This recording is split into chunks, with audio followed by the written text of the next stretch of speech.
Bonjour à tous et bienvenue dans ce nouveau journal de la culture. Même après 10 ans d'absence, son style est reconnaissable entre tous. David Bowie signe son grand retour. Et puis c'est un auteur aux millions de livres vendus, rencontre avec Ken Follett, le spécialiste des grandes fresques historiques. Enfin, il sillonne le monde pour témoigner des grands bouleversements de notre planète. Le photographe Reza expose ses portraits de femmes. On commence donc avec l'événement musical de cette semaine. On vous en a déjà parlé, le grand retour d'une légende. Après 10 ans d'absence et de silence, David Bowie sort un nouvel album baptisé The Next Day. Une façon pour le chanteur de clamer haut et fort qu'à 66 ans, il est toujours bien vivant. La voix n'a pas changé, le style non plus, reconnaissable entre tous. Après 10 ans d'absence, David Bowie fait son grand retour avec The Next Day, 14 titres et 3 bonus. Une petite merveille musicale qui va en scotcher quelques-uns. Dans l'album, il y a des autocitations permanentes, que ce soit dans le son. Dans ce titre-là, on a un peu la basse ronflante de China Girl. Dans une autre, on va avoir un saxo très Kurt Weill qui nous rappelle que Bowie a eu aussi sa période cabaret. Voilà, c'est un album qui est une sorte d'état des lieux de tous ces personnages qu'il a créés, qu'il a fait mourir aussi. David Bowie, figure pop mythique, icône d'un rock décadent, androgyne et génial. En 40 ans de carrière et plus de 500 titres, il a imposé un style reconnaissable entre tous et définitivement visionnaire.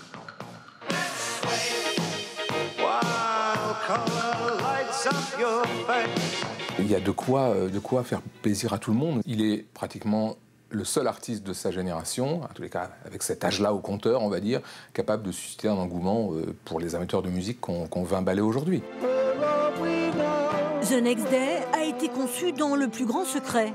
En janvier, jour anniversaire de ses 66 ans, David Bowie a surpris tout le monde en postant ce clip, son premier titre, sur Internet.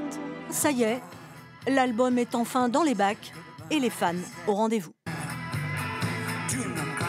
Je suis très heureux en fait. Je me suis levé super tôt ce matin rien que pour ça. 10 ans d'attente pour être récompensé, rentrer vite à la maison, l'écouter. 10 ans d'absence, certains l'avaient imaginé malade, dépassé, has-been. Mauvais diagnostic. Aujourd'hui, il suffit juste d'écouter The Next Day pour savoir que Bowie est plus en forme que jamais.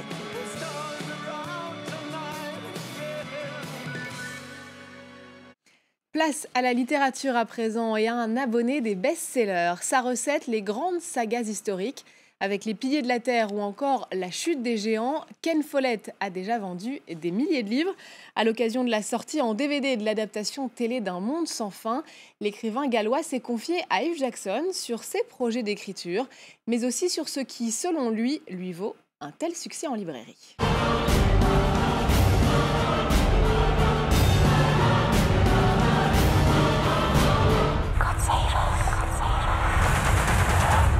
Vous êtes ici en France alors que votre livre Un monde sans fin est adapté à la télévision.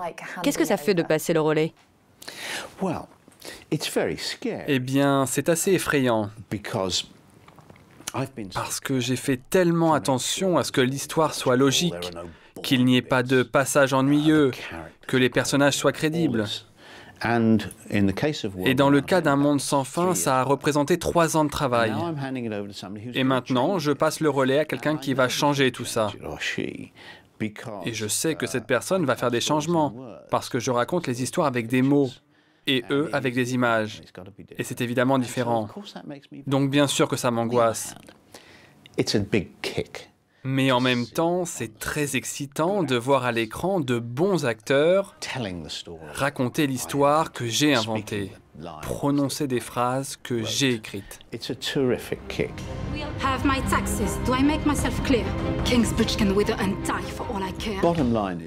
En réalité, nous disons très rarement non quand quelqu'un nous offre de l'argent pour une adaptation à la télévision ou au cinéma. Nous sommes tous un peu inquiets, mais nous finissons toujours par dire oui.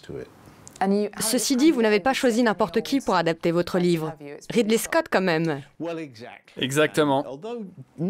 Pourtant, ma politique, c'est plutôt de ne pas trop m'impliquer à Hollywood. C'est un monde assez compliqué. Donc d'habitude, j'ai plutôt tendance à prendre l'argent et à partir en courant. Mais avec Les Piliers de la Terre, c'était différent. J'avais vraiment le sentiment que c'était un très bon livre. Donc pour ce livre en particulier, je me suis dit qu'il fallait que j'ai mon mot à dire. J'ai demandé à ce que ce soit au moins 8 heures de télévision.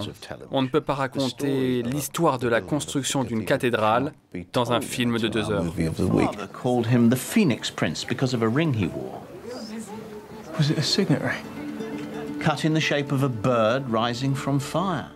Vous aviez un rôle dans la série Les Piliers de la Terre. Est-ce qu'on va vous voir dans cette série aussi? Ah non, vous ne me verrez pas dans un monde sans fin. Il semble que mon jeu d'acteur était tellement mauvais dans Les Piliers de la Terre qu'on ne m'a pas proposé de jouer dans un monde sans fin. Il y a tellement de bonnes séries télévisées en ce moment. Croyez-vous que les livres puissent lutter contre ça? Oui, je le crois. Et j'y pense souvent quand je décide du sujet sur lequel je vais écrire. J'y pense parce qu'il faut que j'offre à mes lecteurs quelque chose qu'ils ne peuvent pas avoir à la télévision. La télévision, c'est tellement excitant et si facile à allumer. Tous les soirs, des milliers de personnes à travers le monde se demandent s'ils devraient regarder la télévision ou lire un livre. Et sans vouloir vous offenser, j'espère qu'au moins certains d'entre eux choisissent de lire un livre. Donc, je me demande ce que je peux leur donner en plus. Et la réponse est une histoire plus en profondeur. La télévision, c'est très animé, mais c'est beaucoup plus dur d'aller au fond des choses. En tant que spécialiste du roman historique, à quel point les faits sont-ils importants pour vous? Ils sont très importants. Je considère l'histoire, avec un grand H, comme une trame immuable dans laquelle mes personnages évoluent. Ils sont témoins des événements historiques. Ils peuvent y participer, mais comme moi, ils ne peuvent pas les changer. Quand vous avez commencé, vous écriviez des thrillers.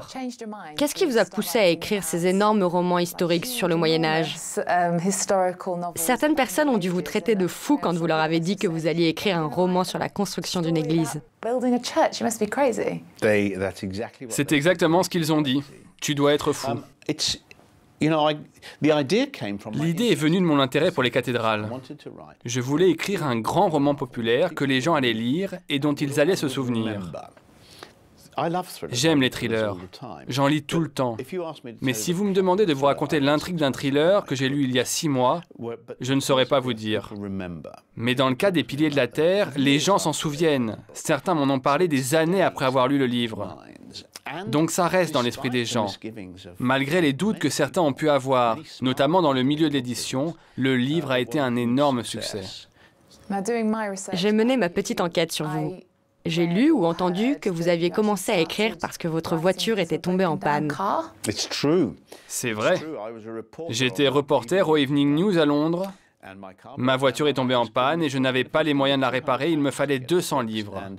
Et en 1973, c'était beaucoup d'argent. Il y avait un autre reporter dans mon journal qui avait écrit un thriller et avait réussi à le faire publier. Nous étions tous très intéressés. Alors nous lui avons posé plein de questions. Comment as-tu trouvé le temps pour l'écrire? Comment as-tu trouvé un éditeur? Et surtout, combien as-tu gagné? Il avait gagné 200 livres. J'ai vu ça comme un signe. Et je me suis dit que j'allais récupérer ma voiture en écrivant un thriller. Et c'est comme ça que tout a commencé. Puis, entre lutte et grâce, c'est le titre de la dernière exposition de Reza, ici à Paris. Le célèbre photographe français d'origine iranienne est un inlassable témoin des grands événements de la planète. Et cette fois, il a compilé des portraits de femmes réalisés autour du monde. Anne-Sophie Pellegris était pour nous à l'inauguration. Ce soir-là, devant la mairie du 9e arrondissement de Paris, des talons claquent sur le pavé. Beaucoup de femmes sont présentes à cette soirée d'ouverture, car cette exposition, c'est aussi un peu la leur. Ça reprend un peu l'image de la femme qui se bat au quotidien, et puis la femme un peu idolâtrée. 20 photographies sont exposées ici, des femmes de l'ombre, saisies dans leur réalité quotidienne. Beaucoup de femmes que j'ai photographiées ce sont des vraies héroïnes silencieuses. Ce sont des femmes qui souffrent dans des situations de guerre ou conflit. Donc, à partir de ce moment où j'essaie que mon appareil devienne juste un outil pour eux, pour qu'elles puissent s'exprimer, pour qu'ils montrent leur souffrance. Et c'est là où ce moment magique, ça passe, où les yeux, qui sont les fenêtres de l'âme, s'ouvrent. S'ouvre aussi une fenêtre sur le monde. Inde, Chine, Rwanda, ces clichés sont un recueil de voyages à travers les 5 continents. L'hommage de Reza à la femme dépasse les âges et les frontières. Je sais que c'est des photos qui lui tiennent à cœur parce qu'il a pu visiter ces pays facilement que nous, on ne pourrait pas le faire. Si on était une femme, on serait obligé d'être voilée, on n'aurait pas les mêmes accès que lui. Lui, parlant les langues, c'est tout de suite plus facile. Et étant un homme, malheureusement, c'est aussi encore plus facile. C'est pourquoi, depuis 2011, Reza s'engage en faveur des femmes et des enfants. Aïna, l'ONG qu'il a créée, forme des femmes au métier du journalisme et de la communication. Le but, qu'elles puissent, elles aussi, sortir de l'ombre d'autres héros silencieux. Et puisqu'on parle photo, ne ratez pas la chronique de Virginie Hertz vendredi à 9h45.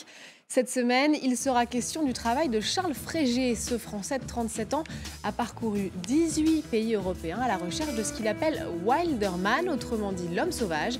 Des clichés, vous les voyez en ce moment, pris au sein de communautés traditionnelles dont les rites et costumes remontent parfois au néolithique. Et voilà, c'est la fin de cette émission. N'oubliez pas de nous retrouver sur france24.com ainsi que sur tous nos réseaux sociaux. On va se quitter en musique avec le groupe Lady. Ce duo anglo-américain vient de sortir un premier album éponyme dont voici un extrait. Merci à tous de nous avoir suivis.